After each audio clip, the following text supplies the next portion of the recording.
Welcome everyone to Silver Asset of the Day for the 20th of October 2020, presented by myself, Phil Carr, at the Gold and Silver Club. So let's get right into it in terms of what you need to know for silver. So we have established positions very close to the 24 US dollar per ounce zone. The caveat to that being those trades are now protected, so we can take advantage of further breakouts to the upside where we have already locked in some partial profits. But this means as well, if we were to suddenly see silver prices tank, we would very simply have the trade protected and then look to reload. We've got 2 weeks now until the US election. I've mentioned it previously, when you trade silver, make sure that you track silver priced in all the other currencies, not only against the dollar, but against the pound, the euro, Australian dollar, and also, of course, make sure you're tracking the gold-silver ratio. The ratio has broken down this week. The US dollar has broken down this week. That provides a perfect environment for silver prices to go higher. There's a lot of speculation that silver prices are going to get back to $40, $50 per ounce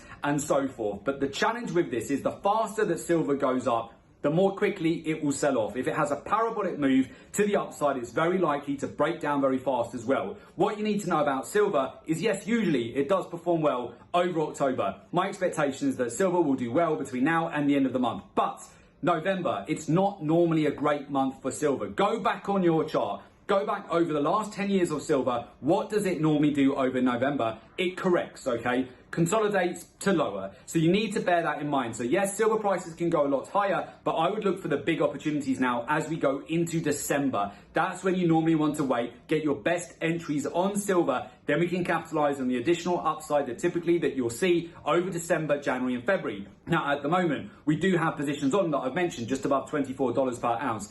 If that doesn't play out and we don't get a pullback into November, yes, we'll happily capitalize on the breakouts to the upside, but we are fully anticipating into the week of the US election, you're going to see a lot of volatility. If you see traders getting cautious, getting nervous, they're going to move capital into the dollar, out of equities, out of other trades. They're going to book their profits, and therefore cash will move into the dollar. And with that, the dollar builds up momentum, it builds strength, it puts pressure on metals priced in US dollars. So it's very logical that going into the lead up to the election, traders that need to book their profits, in fact, there will be traders out there working at banks, hedge funds and so forth, that due to event risk, they won't be allowed to have certain trades in their portfolio. They will need to scale that back, okay? They need to bank their profits, they need to unwind positions ahead of the huge volatility that you'll see during that election week. With that unwinding of positions, what happens? The capital moves into cash, which propels the dollar higher. So I just want to put that on your radar. Yes, silver prices can go higher. Normally that's the case over October, but bear in mind you could be due a correction in November before you then get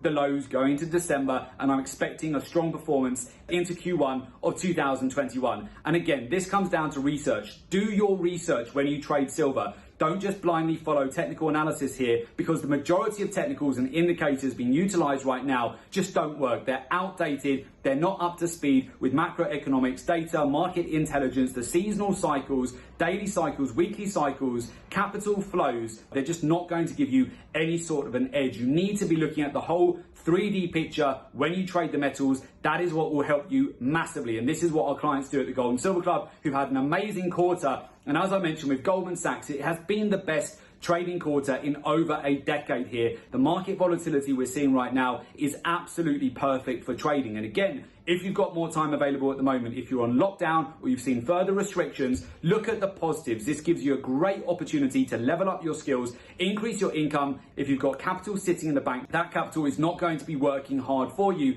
in an account with a negative interest rate. You want to make sure that you're upskilling now ahead of the US election, ahead of some of the great opportunities that we have at the end of the year. And I would really take advantage of this additional time right now to really learn a research-driven approach to the markets so you can get that edge. So with that, if you would like to join a community of successful traders and learn the correct way to trade the markets, the same way the hedge funds, the money managers, the professional traders do, make sure you just click in the link below today's report in order to make an application to become a member of the Gold and Silver Club.